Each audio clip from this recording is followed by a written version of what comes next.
Թող որ Աստծո անունը փառավորվի կրկին այս առավոտ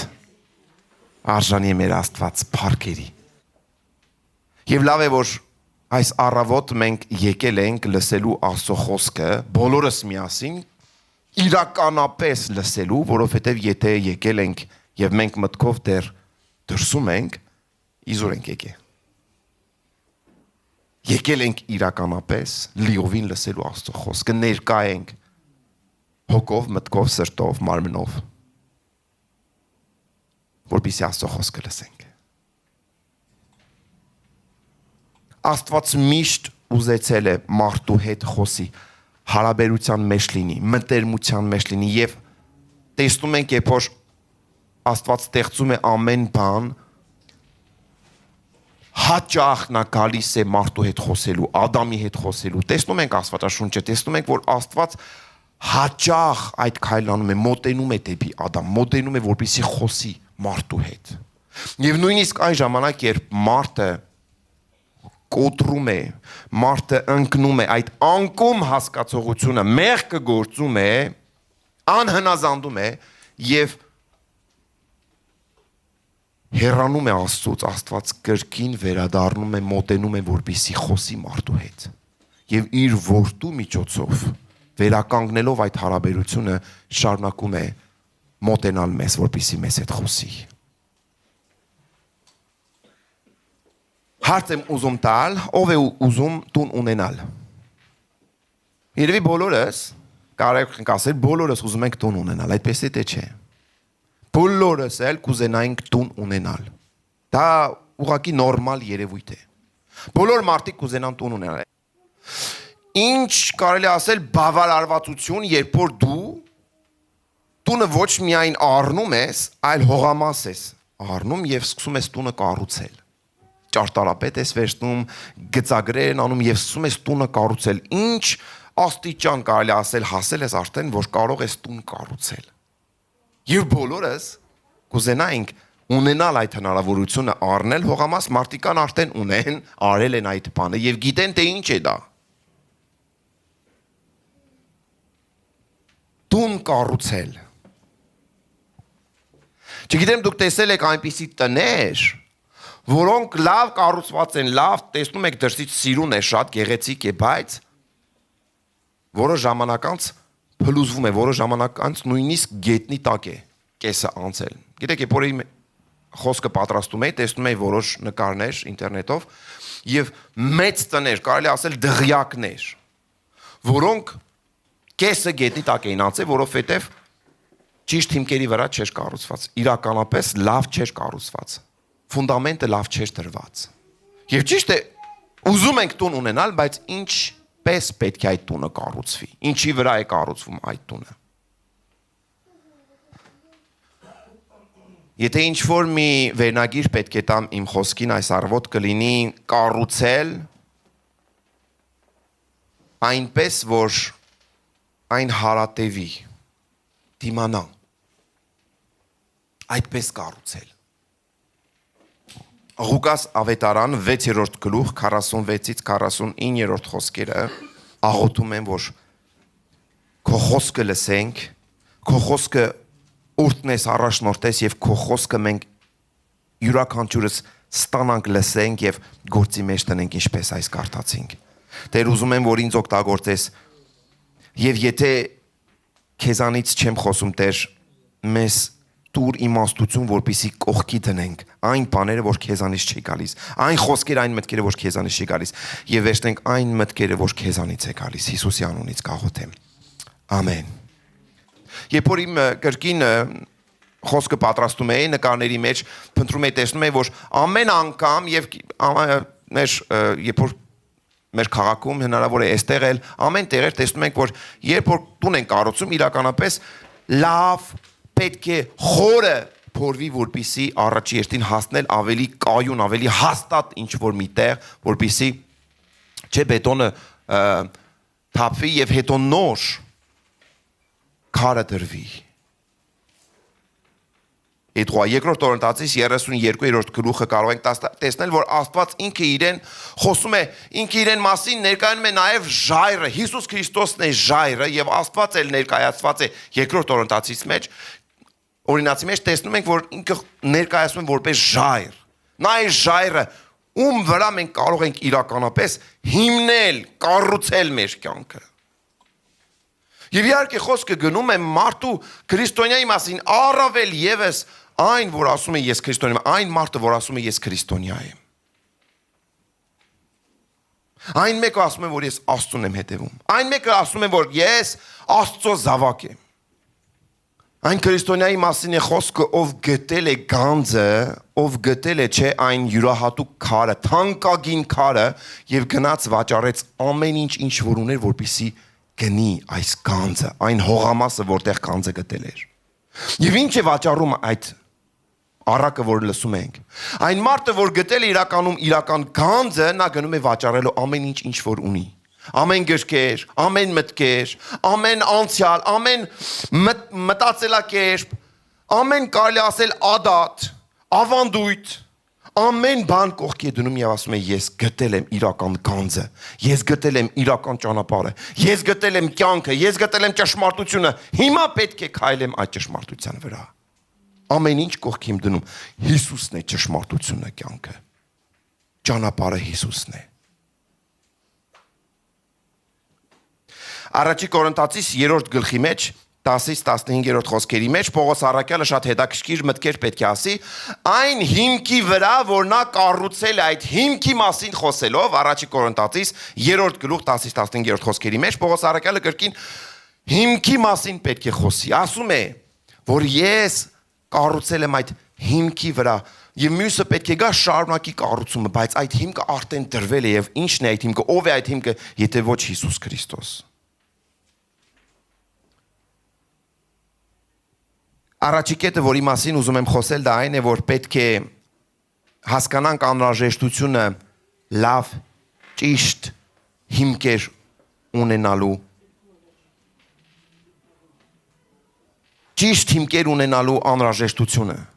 Տերն ասում է, որ նա ով լսում է, ով իմ խոսքը լսում է եւ անում է նման է այն մարդուն, որը պետք է իր տունը կառուցի եւ պետք է փորի եւ խորը փորի։ Եվ ժայռի վրա պետք է կառուցի։ Գիտեք, երբեմն ես ինձ հարց եմ տալիս, թե երբ որ ես կառուցում եմ ինչ-որ մի բան, օրերից մի օր պետք է այդ կառուցվածքը, այդ տունը, այդ շենքը կամ ինչ-որ ես կառուցում եմ միտքը, ծրագիրը, պետք է հանդիպի դժվարության, փորձության, կդիմանա թե չէ։ Ինչ որ ես կառուցում եմ իրականապես, իմ կյանքն եմ կառուցում, իմ ընտանիքն եմ կառուցում, իմ եկեղեցին, իմ ծառայությունն եմ, ինչ որ անում եմ իմ քայլերի մեջ, օրերից մի օր, երբ որ պետք է դժվարության հանդիպեմ, փորձության հանդիպեմ, երկրաշարժ պետք է լինի կդիմանա իմ տունը։ Ես չեմ կարող կառուցել ուղղակի ասելով, որ ուղղակի կառուցում եմ եւ վերջ։ Գիտեք, ինչպես կարելի ասել, մակերեսորեն արտաքինից գեղեցիկ է, բայց ներսինը ոչ մի բան չկա։ Օրերից մի օր պետք է տեսնվի, թե իրականում լավ ճիշտ հիմքերի վրա է, թե չէ։ Եվ այդ օրը գալիս է։ Գիտեք, երբեմն տեսնում ենք, որ Աստծո խոսքի մեջ կարելի ասել շատ յուրօրինակ, եթե ոչ տարօրինակ բաներ ենք տեսնում, այսինքն այն ինչ որ այս աշխարհը կարող է համարել նորմալ երևույթ, Աստված ուրիշ ձև է մոտենում այդ հարցերին։ Այս աշխարհի մեջ խոնարհվել, ծնկաչոք լինել, նման բաները ընդունված չեն այս աշխարհի մեջ, առաջինը պետք է լինես, հնարավոր է նույնիսկ եթե մյուսին խապես, քծես, կոխրճես մյուսի վրա, որպեսզի առաջինը լինես, բայց Աստված այդպես չի ասում։ Աստծո մոտ տեսնում ենք, որ նա ասում է դու քեզ խոնարհիր եւ ես քեզ կբարձրացնեմ, ինչպես Աստված եմ խոնարհեմ, ես ինձ խոնարհեցնեմ, որպեսզի դու ինձ բարձրացնես։ Այո, այդպես է ասում Աստված։ Խոնարհվիր։ Մեկ ուրիշ բան ենք տեսնում Մարկոս ավետարանի մեջ, որտեղ Հիսուսն ասում է, նա ով որ իր կյանքը ուզում է փրկել, նա պետք է կորցնի, բայց նա ով որ կորցնի իր կյանքը ինձ համար, Աստծո համար, պետք է գտնի։ Ոնց, իմ կյանքը ոնց կորցնեմ քեզ համար։ Դու չես ուզում որ իմ կյանքը ապրի, այո, բայց դու շատ անգամ ուզում ես ինքդ քո կյանքը փրկես։ Քո գործերն ես անում մոռանալով առաջնահերթը Աստծո գործերը։ Աստծուն ես մոռանում։ Եվ հետաքրքիր մտքեր եմ լսում, որտեղ մարդիկ ասում են հոգնած եմ, թե ծառայության, թե եկեղեցու, թե տալու, թե բաժնեկցելու, թե վկայելու։ Բայց երբ որ վերաբերվում է հարցը իր առողջության, հիվանդանոց գնալու, բժշկի գնալու, կամ է շատ գիտեմ բաներ կազմակերպելու, քեֆեր կազմակերպելու, այս բան կամ այն բան անելու, ընդհանրապես ոչ հոգնած է ոչ էլ։ Ամեն բան կազմակերպի, մարդ կգտնի, փող կգտնի, էներգիա կգտնի, նույնիսկ կդառնա էքսպերտ։ Ամեն բան կգտնի, որպեսզի այդ բանն անի, բայց երբ որ ասում ես Աստծո խոսքի, Աստծո գործի, Աստծո ծառայության, թե այդ քայլի մեջ դառնաս էքսպերտ, եթե դու կարողություն ունես էքսպերտ դառնալու, Աստծո գործի մեջ, ծառայության մեջ դառի էքսպերտ։ Եվ մի հարց, ինչ որ ունես, ընտանիք ունես, գործ ունես, առողջություն ունես, աչքեր ունես, ականջներ ունես, հասկացողություն, իմաստություն ունես, ինչ որ ունես այսօր, որտեղից է գալիս։ Աստծուց։ Բայց դու ասում ես Աստված ինձ տվել է այդ բաները, ես պետք է լավ վայելեմ այդ բաները, բայց դու երկրորդական։ Դա է հետաքրքիր, ինչպես կարող է մարդը վերցնի Աստծուն, այն ամեն ինչ որ Աստված տվել է, վայելել եւ Աստծուն ասի դու երկրորդ բաժին։ Այդտեղ Աստված ասում է ոչ։ Եվ խոսքը չի վերաբերում, գիտեք, հարցը նաև հավասարակշռված, հարցը նաև ոչ թե ծայրահեղության մասին է խոսքը, բայց մենք երբեմն մյուս ծայրահեղության վրա ենք ընկնում,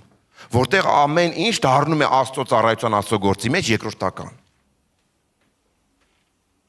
Շատ հասարակություններ, շատ երկրներ, շատ մարդիկ փորձել են, ուզեցել են,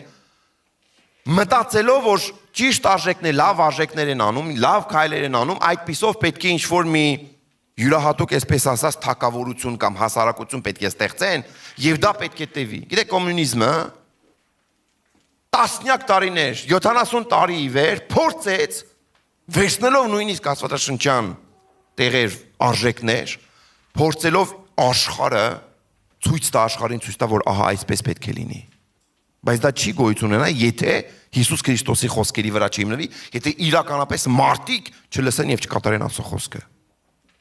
Ուրիշները փորձեցին սպանել, ցեղասպան,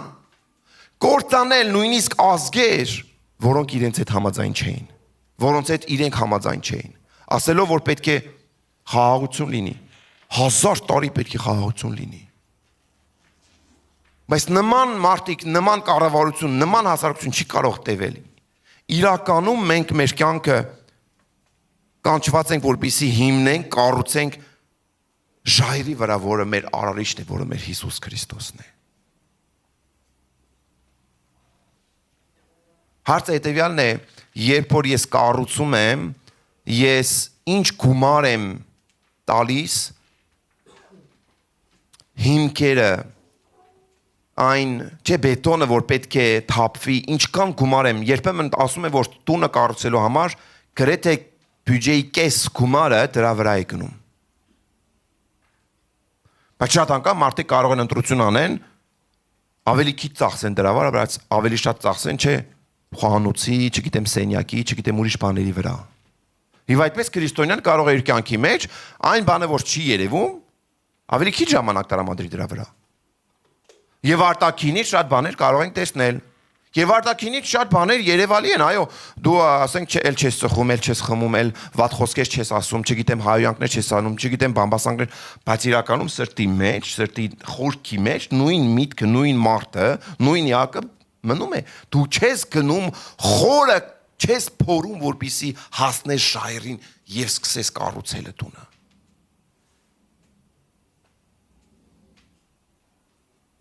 Երբ է որ ես կարողանում եմ իրականապես կայուն մնալ, կենալ, որովհետև դժվարությունը եւ փորձությունը որ գալիս է, պետք է անպայման փորձության մեջ դնել, թե ինչքան դիմացկուն է իմ տունը, իմ կյանքը, իմ հարաբերությունը իմ Աստծո հետ։ Իրականում պետք է դա փորձվի։ Երբեմն մի տան մեջ կարող ենք տեսնել այնպիսի մի տեսանելի բաներ, որոնք ցույց են տալիս, որ եթե երկրաշարժ լինի, հնարավոր է փլուզվի այդ տունը։ Սեյսմիկ գոտի տեղեր կան երկրի վրա, այն տեղերը, որտեղ ավելի շատ են սեյսմիկ գոտին, ավելի շատ են այդ երկրաշարժի ուրեմն պահերը, եւ այդտեղ հատուկ տներ են կառուցում այնպիսի մտքով, որ օրերից մի օր պետք է երկրաշարժ լինի։ Եվ ավելի հաճախ է լինում։ Եվ ես ասում եմ, եթե մենք գիտենք, որ երկրաշարժ պետք է լինի, ինչպես մենք կառուցում մեր կյանքը, մեր տունը, որպեսզի դիմանա։ Մի քիչ փորձություն, մի քիչ դժվարություն, մի քիչ մի բան գալիս է մեր կյանքի մեջ, ամեն ինչ փլուզվում է։ Գիտեք, Հոբի կյանքը, որ կարդում ենք, տեսնում ենք, որ նա ամեն բան կորցրեց, բայց նա մնաց։ Բայց նա մնաց Աստծո հետ։ Հոբը նա երեխաներ կորցրեց, նա կորցրեց հարստություն, նա կորցրեց առողջություն, նույնիսկ նրա կնոջը ինչ որտեղ գրեթե պետք է կորցներ։ Կարելի է մտածել, բայց ինքը Աստծո հետ մնաց հավատարիմ։ Ինչու՞։ Որտեղ նրա կյանքը կառուցել էր Աստծո ժայռի վրա։ Ինչն է լավ Աստծո հետ, որ մենք կարող ենք վերակառուցել։ Եթե այն բաները ստացվում են բաներ, որ տեսնում ենք իրականում մեր տան մեջ կառուցելու կամ վերակառուցելու կամ չէ, բաներ կամ մեր տան մեջ տեսնում ենք, ձեր տան մեջ տեսնում ենք, որ պետք է կանչես ինչ-որ մեկին, որպեսզի գա թե, չգիտեմ, պատը նորից պետք է վերակառուցվի կամ ներկայացում պետք է լինի կամ չգիտեմ ինչ-որ մի բան պետք է կրկին վերակառուցվի, որտեվ փչացել է, որտեվ կոտրվել է։ Եվ երբեմն մարդիկ, որ գալիս են, ցեզ ասում են, գիտեք, քանդեցինք, տեսանք, որ ուրիշ բաներ կա սարքելու։ Սկզբից այս բանը պետք է անենք, բայց հիմա ուրիշ բան է բացվել, ուրիշ գործ է բացվել։ Դա ստացվում է։ Տան մեջ այդպիսի բաներ ստացվում են, տան գործի մեջ ստացվում են։ Եվ սկսում եք քեզ ասել, չէ, ավելի շատ գումար պետք է տաս, ավելի ժամանակ պետք է վերցնենք։ Հարցը հետևյալն է, երբ որ Աստծո հետ սկսում ենք այդ գործ ասելով Տեր իմ Աստված, արի տեսնենք ինչ բաներ կա, որ պետք է վերակառուցվի, վերանորոգվի իմ սրտի, իմ կյանքի, իմ էության, իմ անձի վրա։ Եվ երբ որ սկսում ես ասելով Տեր, ես նախանձի հետ խնդրեմ ունեմ եւ Տիրոջ հետ խոսում ես, Տերը քեզ ցույց է տալիս, որ հնարավոր է գոռոզության հետ էլ խնդրեմ ունես, հնարավոր է ժլատության հետ խնդրեմ, հնարավոր է բամբասանքի հետ խնդրեմ ունես, հնարավոր է չգիտեմ ես ինչի հետ, եւ Տերը քեզ ցույց է տալիս ավելի շատ ժամանակ պետք է վերցվի վերակառուցելու կրկին ճիշտ հիմքի վրա Հիսուս Քրիստոսի խոսքերի վրա։ Լավ է որ մենք այո կրկին քննենք մեր սրտերը, կրկին քննենք թե այն ինչ որ իրականում իր կամքի մեջ չէ եւ լսելով իր խոսքը գործի մեջ դնենք։ Եվ եթե Տիրոջը կանչում ենք Տեր եւ ոչ միայն փրկիչ, փրկել է մեր կյանքը, այո, նրան ասում ենք նաեւ Տեր, լսենք եւ կատարենք իր խոսքը եւ ոչ թե ուղակի լսողներ լինենք, այլ նաեւ կատարողներ։ Իր կամքը, նույնիսկ եթե դժվար լինի, Հիսուսի անունից։ Ամեն։ Աստված քեզ օրհնի, Աստծո խոսքը, այո, տեղ գտնի քո սրտի մեջ, քո կյանքի մեջ, իր փառքի համար։ Հալելույա։ Amen.